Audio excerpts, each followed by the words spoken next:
મોરબીને મહાનગરપાલિકા તરીકે સત્તાવાર જાહેર કરવામાં આવી ત્યારે ગણતરીના દિવસોમાં જ કમિશનર સહિતની ટીમ દ્વારા તૈયારીઓ શરૂ કરી દેવામાં આવી છે અને જે અંતર્ગત મોરબી મહાનગરપાલિકા દ્વારા મહાનગરપાલિકાને લગતી કામગીરી માટે રેલવે સ્ટેશન રોડ પર નંદકુંવરબા ધર્મશાળા રેન બસેરા ખાતે સિટી સિવિલ સેન્ટર શરૂ કરવામાં આવ્યું છે, જ્યાં મહાનગરપાલિકા અંતર્ગત વિવિધ પ્રકારની સેવાઓ માટે કામગીરી કરવામાં આવી રહી છે અને ગણતરીના દિવસોમાં આ પ્રકારે લોકો મહાનગરપાલિકાની સેવાઓનો લાભ લેતા થયા છે। ત્યારે તંત્રની આટલી ઝડપી કામગીરીને લોકો બિરદાવી રહ્યા છે અને હજુ ઘણી સમસ્યાઓ છે, તે માટે પણ મહાનગરપાલિકા આટલી ઝડપથી કામગીરી કરે અને આગામી ટૂંક સમયમાં લોકોને તમામ સમસ્યાઓમાંથી મુક્ત કરશે તેવી આશા વ્યક્ત કરાઈ છે। મોરબી મહાનગરપાલિકા સંચાલિત આશ્રય સ્થળ છે ત્યાં ગઈકાલથી અમે સિટી સિવિલ સેન્ટર સંપૂર્ણપણે કાર્યરત કરી દીધું છે, જેની આજે મુલાકાત લીધી છે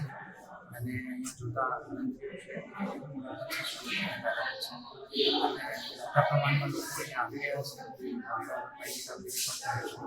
અને સાથે સાથે અન્ય સેવાઓ જે છે દાખલા તરીકે ફરિયાદ કે જે નાના મોટા દાખલા છે એ કરવાની પણ કામગીરી સારી રીતે હવે આગામી સમયમાં મારો સૌથી પહેલો ટાર્ગેટ આ છે કે ત્વરિત જે શાખાઓ એક મહાનગરપાલિકા પાસેથી અપેક્ષિત હોય છે તમામ શાખાઓને કાર્યરત કરવામાં આવે અને શાખાઓ પ્રમાણે ઝોનની પણ રચના માટે અમે કાર્ય કરશું, જેથી સિટીને 2 ઝોનમાં વિભાજિત કરીને મોટાભાગની સેવાઓ જે લોકો ઈચ્છે છે એ પોતાના ઝોનમાંથી મળી શકે। દિનેશ વરસોલા,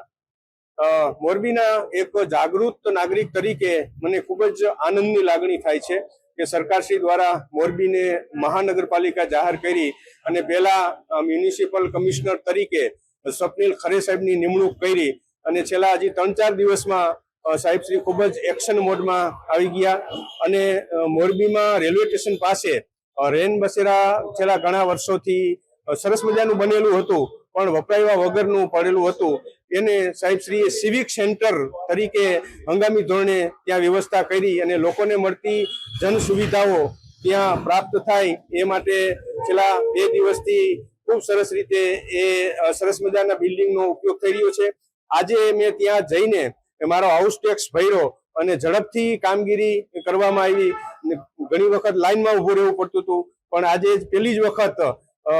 કોર્પોરેશન મહાનગરપાલિકાના જે સેવાઓ છે એનો લાભ મળ્યો એ બદલ હું ખરે સાહેબનો દિલથી હૃદયપૂર્વક આભાર પ્રકટ કરું છું।